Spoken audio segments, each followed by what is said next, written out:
Да замолчите вы уже все. Я мужик, я здесь главный. Сынок, отойди в сторону. Да что ты сюлишь? Сиди, сиди. Я надеюсь, все уже готово? Да, почти готово. В смысле почти? Мы по графику не успеваем. Чтоб на завтрашний день все было готово. Да.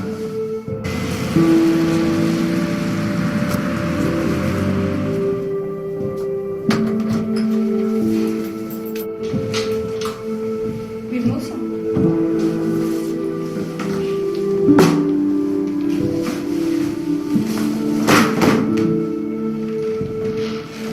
Как на работе? Как на работе? Зашибись. Этот гребаный директор, как же он меня бесит.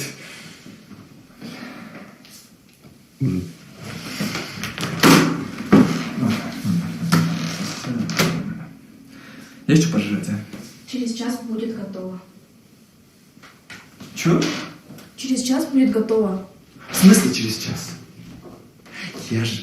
Блядь, как ты не можешь понять то, что когда я прихожу с работы, я уставший, я злой, я депрессирован. Мне нужно отдохнуть. Дом — это мой отдых, мой покой, понимаешь? Я не успел. Понимаю, я просто я уже не могу. Я же не надоело. Не могу.